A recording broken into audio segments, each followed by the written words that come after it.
Dr. Olson, welcome to the show. Thank you so much for having me. I am excited to dive into this emotional, sensitive, taboo, all of the above conversation on financial decision making within partnerships, coupleships, and so many other influences.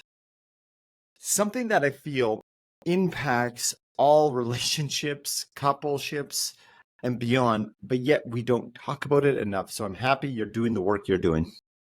Thank you so much. And that is something we don't talk about enough. And so I'm glad that we are breaking that taboo down today.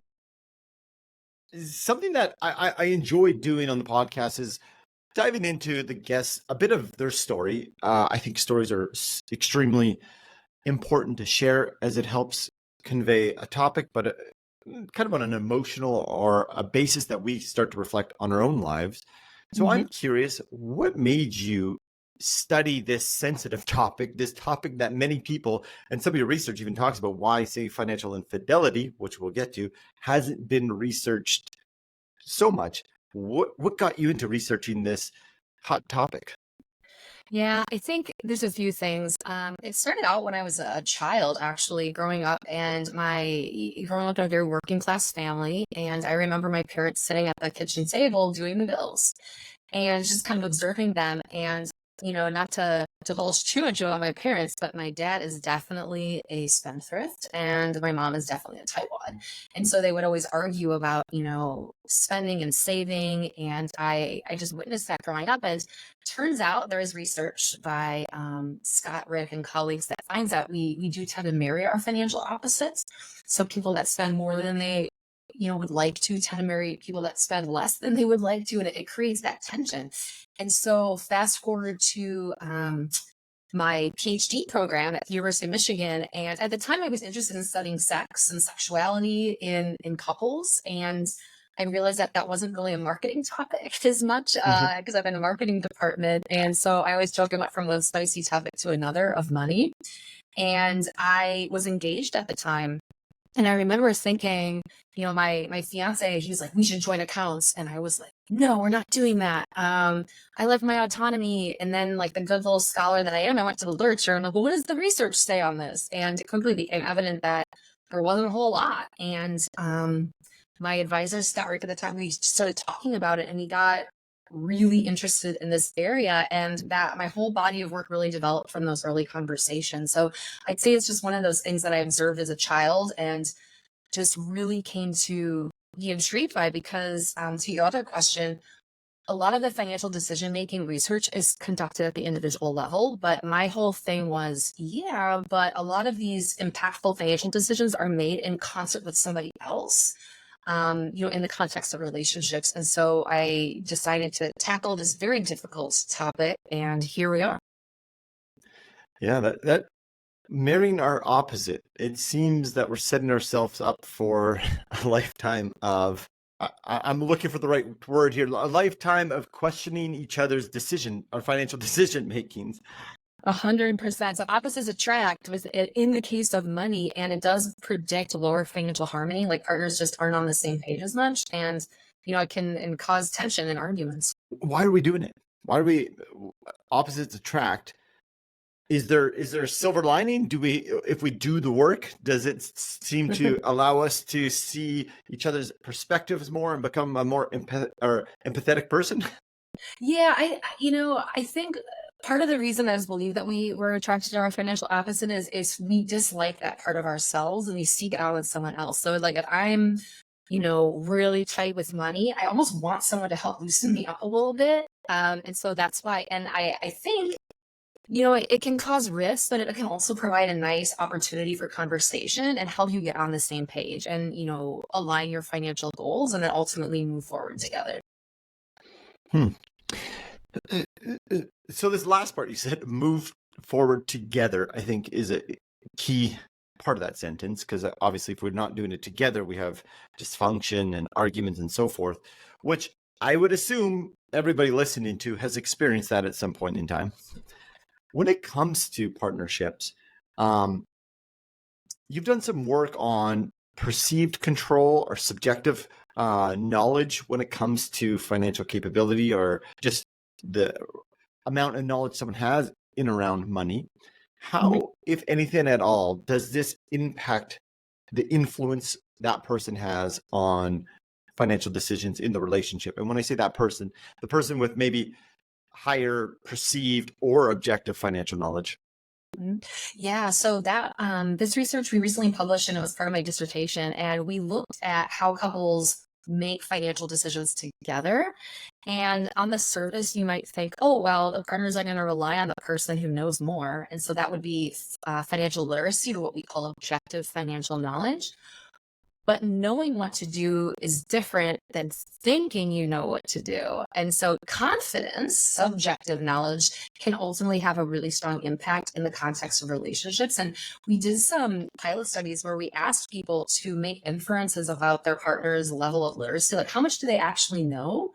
And it's not just what they know that predicts that, it's our perception of their confidence.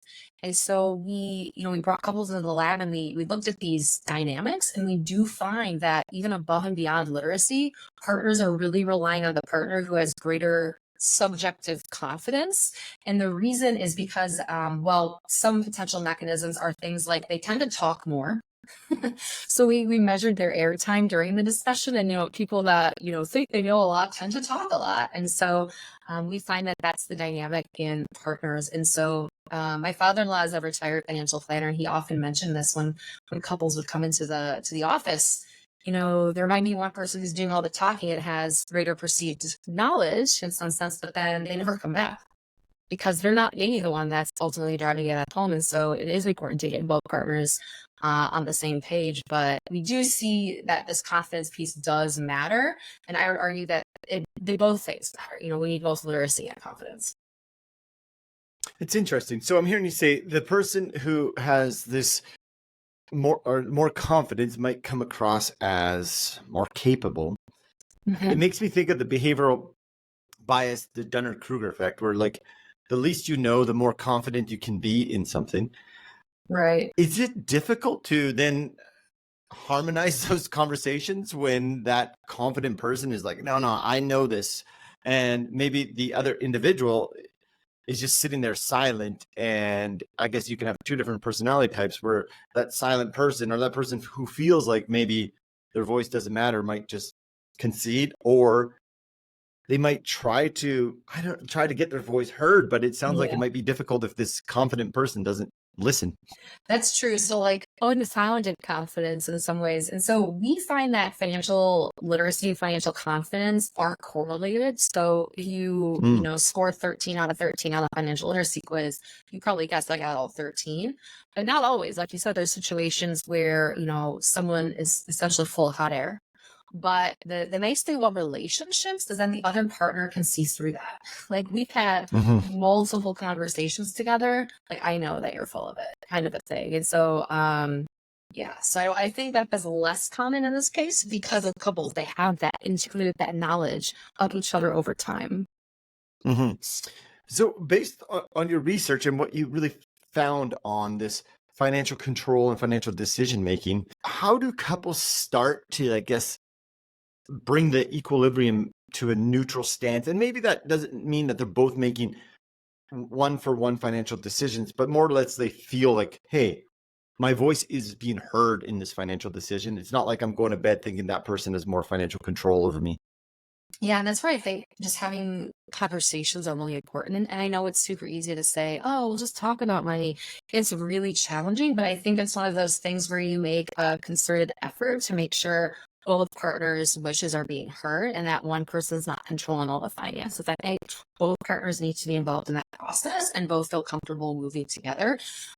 Because as I mentioned, that it helps align your goals and your values. You need to understand where both partners are coming from, and then you can make more informed decisions for yourselves, and that then impacts your well-being and all sorts of positive things. So conversations are super, super important. When you say it impacts your well-being, I don't know if I saw this in any of your papers, but I'm sure you have an opinion on this. There might be a right way to do the finances. like say this very financial literate person might know the exact calculations or say investment contribution that should take you to 65 for retirement. Right. But then there might be a relational response or relational decision. How have you seen, or what would you say, like being steadfast to the right calculations versus the right relationship decision? Oh yeah, so that is a balance. If you said between economic or financial well-being and relationship well-being. So it reminds me of some of like Dave Ramsey's work. So when he suggests, the snowball method of debt repayment, it's not economically optimal. You're not, you should be focusing on small debts and trying to build up momentum. You should be focusing on the debt accounts that have the highest interest rate. But, some couples are willing to sacrifice the economic piece of it if it does make them motivated. And so it's really specific to the couple and what they want to do.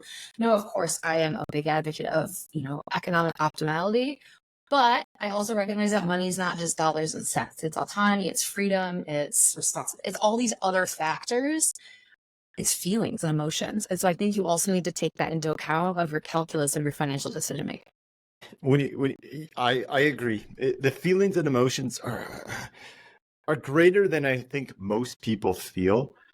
And it's making me think of another article or paper that you published called "You Spend How Much?" And a statement that I feel has been said multiple times in relationships, which probably evokes a lot of emotion. And I took a excerpt from that paper that I want to use to cue up this question, but it just was a great statement.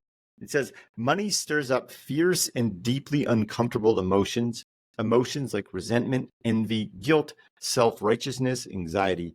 It is a source of conflict. We war with ourselves and with others about it, and we feel a particular pleasure in judging what other people do with their money, how they spend it, how they save it, and how they consume it.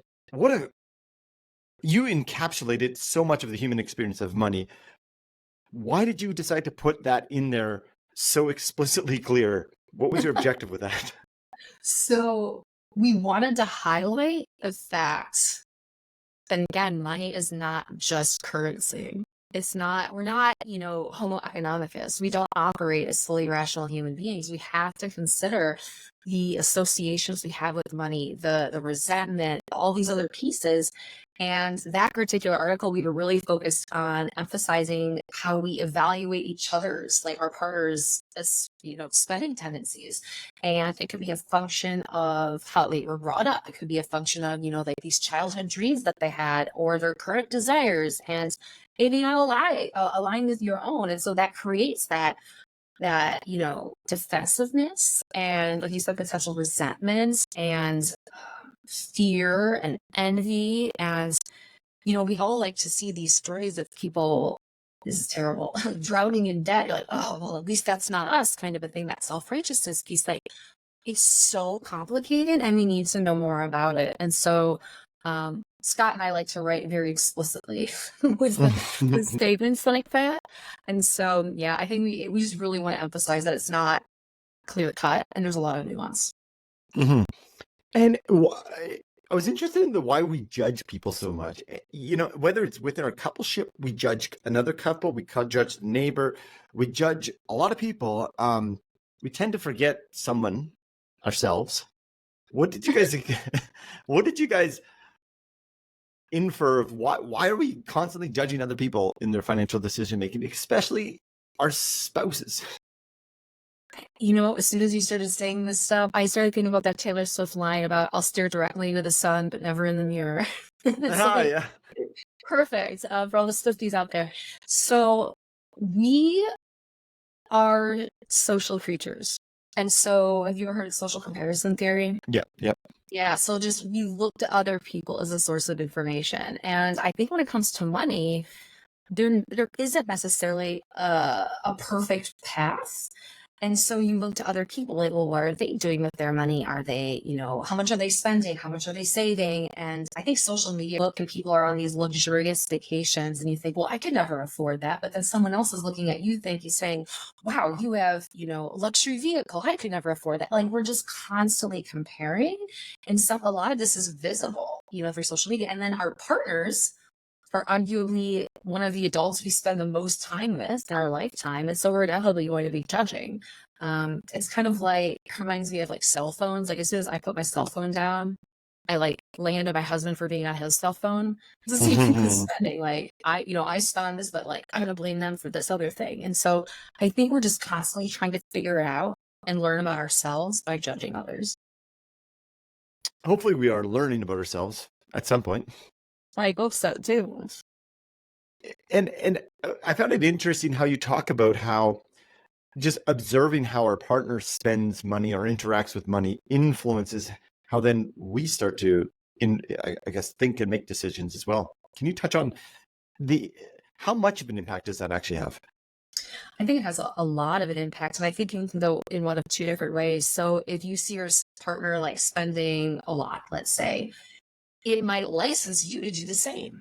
And you say, oh, well, if they're spending, a little bit more freely, well, then maybe I can too. Like also the other way where it leads into compensatory mechanisms. So like if I see my partner spending a lot, I might think, oh, well, either like reel that in or pull back my own spending. And so we're constantly trying to find, you mentioned equilibrium. And so I think our partner's spending almost becomes an anchor for our own spending. And, I guess whether that's for harmony to the relationship or not, we're doing it.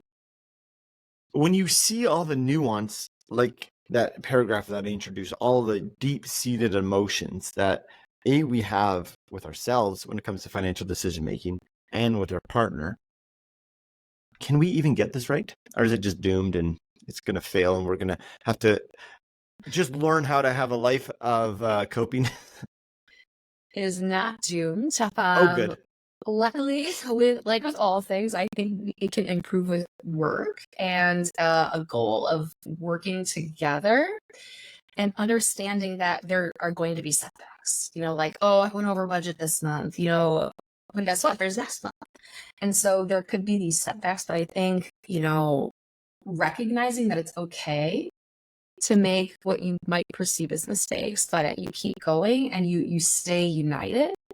One finding I was going to mention earlier about money is I asked people think, or I should say partnered people think that talking about money is going to be worse than it is. Mm-hmm. So we ran various diary studies where we invited couples to have a financial conversation and we asked them to rate their anticipated benefits from it. We called it hedonic benefits. So like, how much is this conversation going to bring you together? How close are you? Would you feel? It turns out they want that conversation ended up much more positively than they anticipated. This fear, we think it's going to be more uncomfortable than it really is. And that can be a potential barrier. And so we're trying to work at, getting people to talk about the quote, hated F word, right? It turns out it's not as bad as people think. So I one time heard a gentleman explain kind of what you're talking about here, but how our mind creates these stories, how things are going to be so scary and we can't do it, so we avoid it. And he likened it to, he's like adults scare themselves by drawing a picture of a dragon and put it above their bed. And they forget they did it. And then they go to their bed at night and get scared by there's a dragon in the room, but they drew the dragon. And it's making me think of this, just how, we tell ourselves these stories, probably largely by our own fears about the hated F word conversation around finances. Do you think that, going back to that financial control conversation we had earlier and the power that confidence has, do you think having these conversations and realizing that they're not as bad as I thought then gives the coupleship or the partnership more confidence in, I guess, all domains of these financial decision-making domains? Absolutely. So talking gives you confidence because there's transparency. I have all of the information that I need. And I think talking about it gives you a sense of control, right? Because all that information is out in the open. And then that helps you move forward together and be tolerant of, small setbacks because you have that more confidence and that helps you weather the storm. So without diving too deep into your own story, but I can imagine doing this work because, like we said, it's relevant to everybody. How, if anything at all, has it helped you? And again, whatever comfort level you have helped you navigate this war, to use your words, that we all are encountering? Right. So, funny story. When it comes to, we call it debt account aversion. So, consumers have the tendency to want to close small accounts out because it feels good instead of focusing on the accounts that have higher interest rates. And so, I was in the middle of paying off my student Nathan. I was like, "Hey, let's just pay off this one and just close it out. I don't have to worry about it." He said, "Jenny, what is your research?" And I thought, oh, he's right. I should know better than this. And Right. so, yeah, I'm susceptible to some of these biases because I wanted to feel good. So I'm going to go ahead and do this. I think it's also made me pay more attention to finances in terms of, so my husband and I have joint accounts, but we have separate credit cards. And so, I will pay for different things and then we're still pulling it from the same joint pool of resources. I'm checking that more. And then we talk about it. I'll be like, "Hey, I noticed this really large charge. Like, what is that?" And so we can talk about it. And so we try to make an effort to revisit it as much as possible. And so I think my work has really emphasized to me the importance of being on the same page with stuff because, watching other people and like my parents growing up, like I just know that, it's really important. We want to be on the same page. It just, through all these conversations that I have, communication and transparency seem to be one of the most universal universal beneficial things that we can do when it comes to our money conversations. And I like how you were talking about how we often think it's going to be worse than it is. Mm-hmm. So you guys have joint bank accounts now. Earlier you talked about how you weren't sure, but I guess you guys did join them. I wasn't sure. It turns out research shows. Yeah. Who knew? It's my own research. Right? Not mine, yours. So they call it. So another area that you research, and it might be a result of not enough conversations or hiding conversations, is financial infidelity. I've had brief conversations of financial infidelity on the podcast. I'd like to dive into your research in this topic. Let's just start with one of your papers has a great definition for what financial infidelity is. Can you share what is financial infidelity? Yeah, so financial infidelity, so we define it as having two components. The first component is that it's intentionally engaging in financial behavior that you expect will be disapproved of by your partner. The second piece is then you actively conceal it. So, as an example, one time I did this, admittedly, and now I'm using it in our talks, like, Jenny's the face of FI. And so I went to a hair salon and I saw the bill and I was like, ooh, that's really high. And so I then made a choice to use my private credit card to which he does not have access to line items. And then I used that. So I spent more than I thought he would find acceptable. And then I actively concealed it. And so that is the definition. And it spans various domains. And some people will ask, well, what about saving? What about saving secretly? Still financial infidelity if you think that, because what it implies is trust. Like, why aren't you telling your partner that? And so we spent a lot of time in that paper defining the boundaries of it. Like, what is it? What is it not? But those are the two dimensions that we talked about. And I appreciate that. I think it gives a good idea of the intentional hiding part that I want to focus on. Now, I've had a conversation with individuals in the past who have said, yeah, I'm hiding it, and I know that's bad, but it's because this person's unreasonable, and they're the bad ones. What if this got presented to you? What would you say? Because I've heard this. I don't know if it's defensiveness or if there's some there's some logic there. What would you say? Oh, I love that. So we never delved into the motives of why people are doing it, but we do find some correlations with things like Machiavellianism and entitlement. So if you're higher in psychological entitlement, you're more likely to engage in these behaviors because you feel like you don't have to justify it. But then there's also like, I don't need to tell you what I'm doing. I'm going to do what I'm going to do kind of a thing. But then there's that also the piece of the compensatory, like, well, I know, he's going and gambling at the racetrack. So I'm going to go ahead and splurge some. And so there's that piece as well. So I do think some of those dynamics definitely happen. Interesting. An example that I was thinking about is someone had a whole bunch of tickets and various expenses that I think were higher than normal. And the other individual then did some spending and justified it and hid it, but then it got found out. And the justification was, well, you spent it over there, blah, etc. So it's so interesting how our minds can justify. And it's interesting how you bring up entitlement there. Yeah, and it also reminds me of a paper. So it's a work in progress. It's not published yet, but we looked at the dynamics within a couple. So when both partners are high in a propensity to engage in FI versus low versus an imbalance. And we find suggestive evidence that if partners are aligned on this trait, they're better off than when they're misaligned. So, and I think about this just intuitively. If I know that my partner and I are both going over budget, it almost doesn't have the negative like relationship satisfaction piece to it because we're both doing it.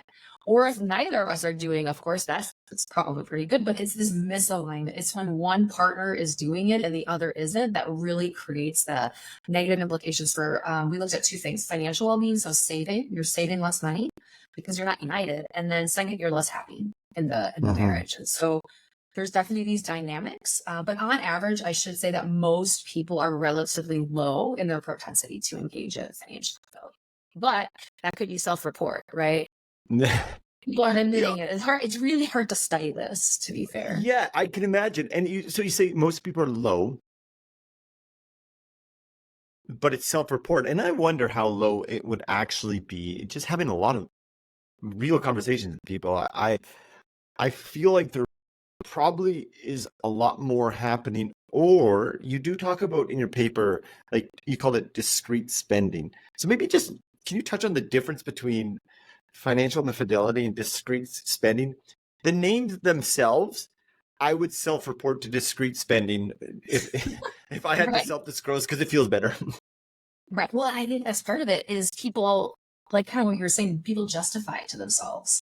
Like, oh, well, this is just, they almost give a mental account of discrete spending. Well, that's okay. So then they can kind of go on with their day, no big deal. But financial infidelity has this negative tone to it. Discrete spending, the way that we're talking about in the paper, is still an example of financial infidelity. So as an example of this, you know how Amazon, when you purchase things, sometimes they'll ask you if you want to have the item packaged in an Amazon box or its original packaging. If you are higher, I didn't even know. Yeah. Is this maybe they don't do it in Canada? I don't know. I don't know. This is an option in the United States, at least. And I know that we find that people that are higher on our scales, we call it scales to measure financial infidelity proneness. People who are higher, they're more likely to take the discrete option of like the Amazon package. Oh yeah. Because you will hide it. And let's say I just bought a really expensive, pair of boots. Put that in an Amazon box and I hide it for my partner versus like it's like the brand logo all over the box. There's no hiding it. So Amazon is responsible for this, hey? Yes. We actually screenshot of that in our paper. We're like, oh, this is a real thing that's happening. Like some companies facilitate financial infidelity. Yeah. Huh. And it goes back to this conversation about our financial decision making. I mean, they don't happen in a vacuum, so to speak. Like our partner, how they spend influence it. Amazon's packaging influence it. So many exterior, I guess, stimuluses impact our financial decision making. It's really mind-boggling, actually. No, it's definitely a lot. I'm tenured track, so I have a full career ahead of me tackling various ways that our financial decisions are not made in a vacuum. So let's talk about why do you think, and we've kind of been touching on this, but why do you think people engage in this financial infidelity, and what impact have you observed it has on the relationship? So I think in terms of the impact, In our first year, we were agnostic about the level of harm. We kind of argue that it has the potential to cause harm, but it could vary depending on the relationship. So, for example, if one partner spends at Starbucks and the other doesn't, that might represent financial value to one couple, but not to another. And so we're agnostic to the degree of harm, but we still say there's a potential because it implies mistrust. And so in our next paper, we were looking at some of those dynamics, and you do find that just the more discrepant you are, it predicts lower savings, lower happiness in a relationship. So there are some implications there. And can you remind me of the first question? Because that's what there was It was another kind of like why and the impact. Like, why are we doing this? Yeah, well, because we It's a loaded can. question. Yeah. I think, there's a lot of like mobile banking. I mean, we can, do these sorts of things, but I think if I had to guess, it's a way of gaining control. Mm-hmm. Because it's something that I can do for myself, or like sometimes that's involved with kids. Like I'm spending way more than I should on my baby boy right now, right? So I'm gonna consider that. So it's a way of gaining control. I think we also find suggested evidence of like financial harmony as part of it. Like if you're not happy in the relationship, it could, maybe prompt you to engage in these behaviors again as a way of regaining control. And so I think that there's almost like that compensatory piece. Like resale therapy. We tend to do that when we're sad because we're trying to regain control. Mm-hmm. So, it's interesting. You're in the marketing department and you're really blending a lot of the emotional aspects of money into your research. What continues to draw you into this more human side of money, despite one may assume based on your resume and your department that you might focus just on the more economic side, I'll call it. Mm-hmm. So my undergrad, I did psychology and human development, and then I did a master's degree in social psychology. So I've always had that social psychological lens, and using, data and thinking about relationship science. But then marketing is really the blend of economics and psychology. Well, consumer behavior in particular. And so I think the big reason that, I ultimately decided to go into marketing instead of like social psychology was I really care and want to help people directly and like work with, teaching these business students who go out into the world and do all these things to think about this stuff. Money is not just, maximizing your ROI, with all these other things. And so I love talking to financial planners. They work with couples face to face and we talk about these sorts of things and like, think about interventions and just really helping people make more informed choices in the marketplace because there's a lot of information out there. Some of it's better than not. And so if I can provide research-based insights, I hope that, can facilitate consumer well-being. Mm.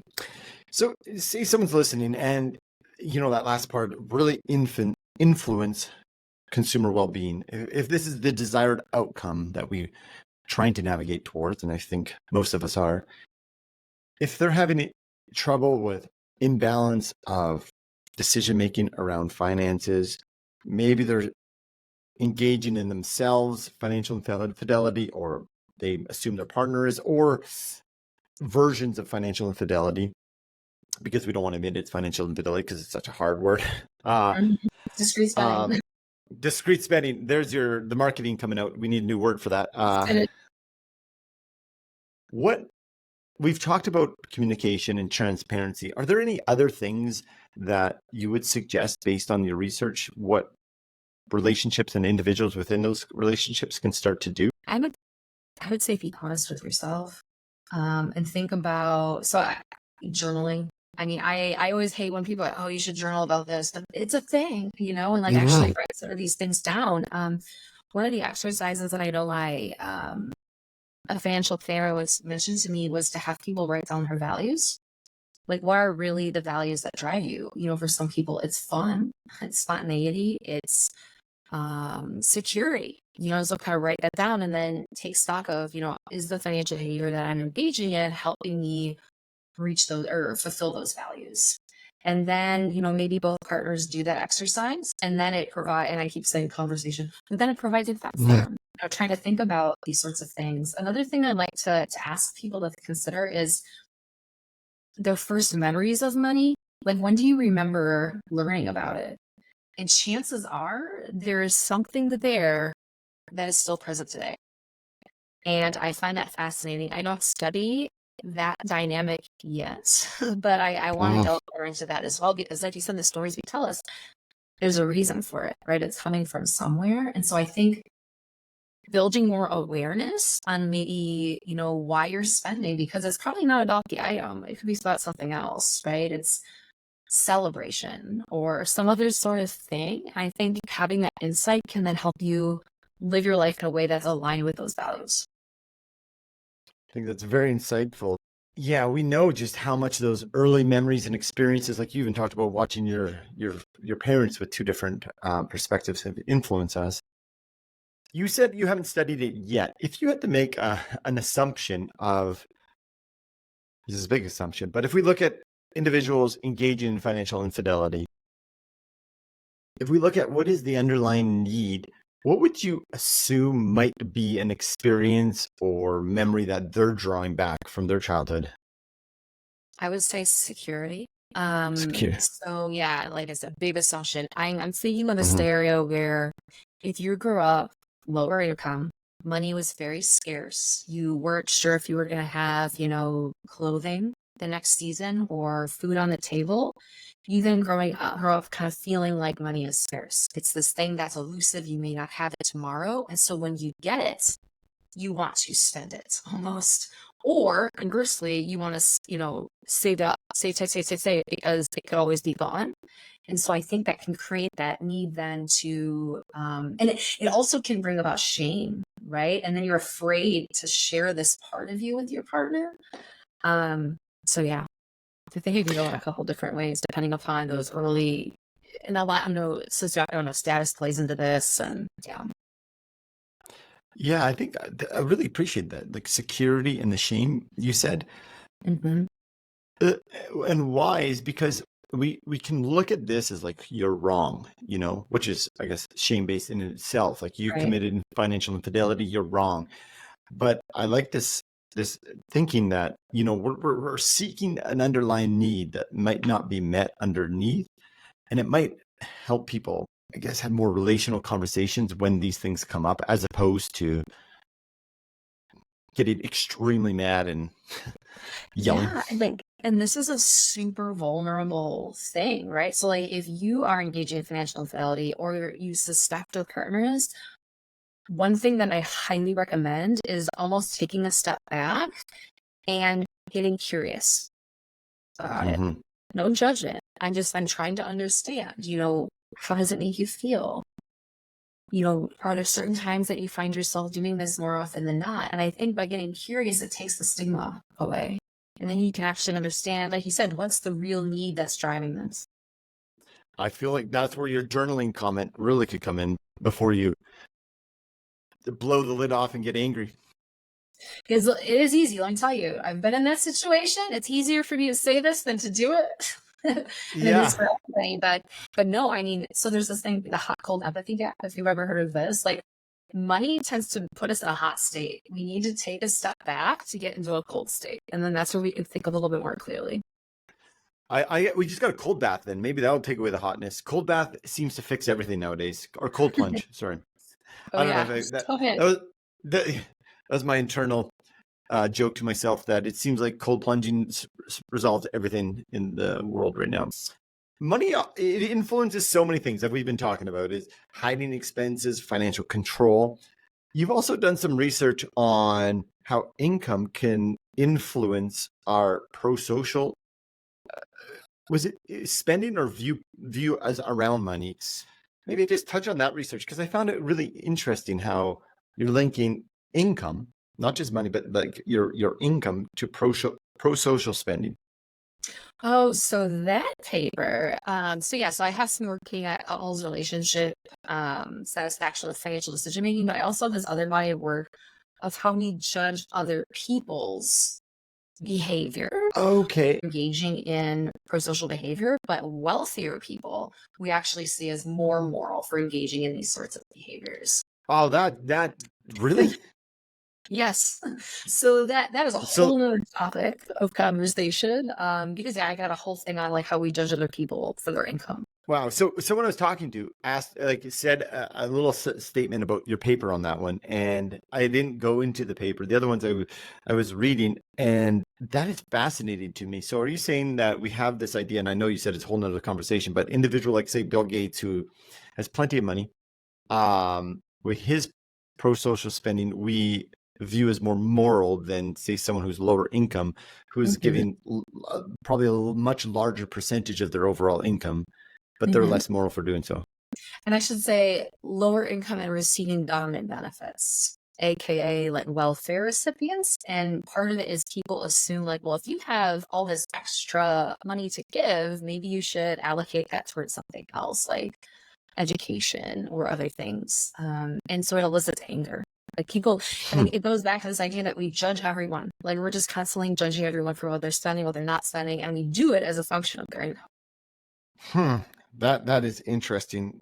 I'm going to go back to the relationship side on this judging income.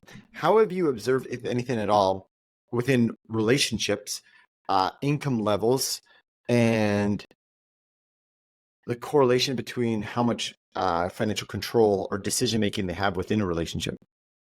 You know, we have never explicitly looked at what we call differential income. So, like, when one partner earns a lot more than the other, like how that can shift the balance of power.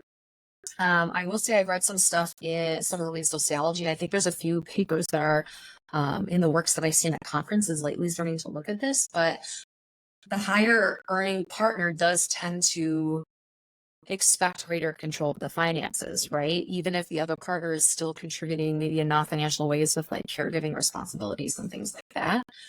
There's also differences as a function of which partner is earning more as a gender. So there's Hmm. this really fun paper, I should say fun paper, but a really interesting paper published a few years ago that looked at situations where women are the chief wage earner in male-female couples.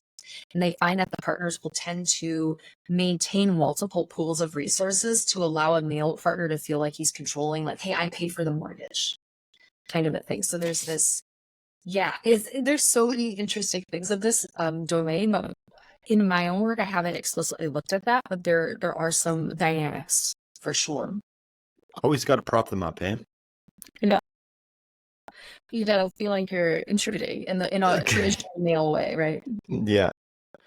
Wow, that's unfortunate. As I'm sure you're continuing to be curious yourself in terms of where your research is going. What is piquing your interest the most lately? I think one of the things that I've been noodling on, or a couple things, one is the flow of income through the relationship. So, like, if money goes first into separate accounts and then up to a joint, or like starts in the joint and then goes to separate. Because right now, and I have that paper where we look at just one structure or another, but what if you have a blend? Like, Mhm. is an optimal situation like if you're both joint and then, goes to separate would be one idea. The other thing that I've been thinking a lot about is prenups. The ship is sails for biomarriage, of course, but it's this interesting thing where it makes economic sense. It's very rational, but yet we are very vehemently against that idea because it contradicts emotions, right? It's almost like it's signaling to your partner that you don't think this is going to last. And so, what are some of the implications of prenups? Because like now, on the one hand, it's economically optimal, but relationally, maybe not. And so, like, for other people doing this, how does it work out for them, etc. And then, yeah, the financial conversations, we're pushing that more and more now to understand those dynamics and like what people are actually talking about, more financial infidelity work. So yeah, I've got a lot of stuff that I'm tackling right now, and I look forward to kind of seeing how it all shakes out in the other years. Yeah, I mean, both of those are really interesting. Is when you talked about just, I'm thinking about the flow of money, and it's also who decided how the flow should work, and did that impact? Like, what was their? I guess who decided they get to decide that? Um, Exactly. Yeah, this like chief financial officer of the household, and mhm. like how responsibility shifts over the relationship lifetime, so to speak. Like, partners kind of start out by actually allocating responsibility to the partner that essentially has more time. It's not necessarily that we're knowledgeable partner. And how that shifts. Like, so my husband and I, for example, we were graduate students at one point. We didn't make very much money. We were pretty equal. But then, I became a marketing professor and he went into real estate development. And like all of a sudden, you have more resources and there's more complexity. Children, that would be another topic I have not delved into, but how people spend through their children and talking about the healing childhood wounds. So that's a whole other topic that I think would be fascinating to delve into. That really is the kids needed it. Oh yeah, that's for them. Yeah, it's for them. That American Girl doll, that's for my daughter. Yeah. It is just fascinating the influence money has on all these interpersonal relationships that we have, and I think it's wonderful the research that you're doing. You mentioned you have kids. Then you talked about kids. You do. I do. Okay. It goes. Yep. So a question that I end with is a question I think that steps away from the economic right conversation, but we'll see how it goes with you. Let's imagine that you are at end of life and it doesn't matter how old you are. You find yourself sitting on a front porch looking out at a view that brings you complete peace, ease, and contentment. And you decide to bring out your journal and write an entry as to what you learned to have a happy, healthy relationship with money. And this journal is going to be given to your kids' kids. That's tough. If I had to write one thing in that journal, I think I would say, don't forget to have some fun. And I know it's going to sound silly, but we get so caught up in saving, but to what end? And so I don't want my kids to lose sight of enjoying life. It doesn't have to be, blowing a lot of money, but like just enjoying yourself a bit too. Like, I mean, it's a balance between working hard and playing hard. Thank you. I appreciate that because yes, that balance and finding that balance is a lifelong journey. However, I feel like the rewards are definitely worth it. As we come to an end here and we've been navigating the financial control, who has power to make the financial decisions, to financial infidelity, do you have any final comments that you'd want to say to listeners based on the work that you've been doing? And your work is often shared through written form. So this is the opportunity through a verbal form to share your message with our listeners. Oh, for sure. So if I was talking to the listeners out there, I would say a couple things. One is don't lose sight of yourself and your partner, right? Like you're in this together, if you are a partner. And just to have that insight, like knowing yourself, and it's okay to, have what you feel might be a setback, because that setback might be an opportunity for growth in terms of your financial well-being. And so don't lose sight of those things. We might have those day-to-day struggles, but keep your eye on that big goal. Yeah, I think thank you for that. Those setbacks can be deceiving where I feel like people recognize that, it's burning. Everything's going to be ruined. But to your point, that's an opportunity of growth. And I firmly believe when a door closes, there's going to be another that opens. And, we may have setbacks for sure. And so just to keep your eyes on the prize, so to speak. Well, thank you so much for taking the time to share with our audience your research and coming here today. You have a website. So if people are interested in the research you're doing or other things you're doing, where would you point them towards online? Yeah, so check out jennyjenolson.com. So you can find links to my papers there, as well as my CV and contact information. I'm also on Twitter/X, as I believe my handle is JennyJen18, and happy to chat. Well, thank you so much for joining us today. I appreciate it. Thank you so much.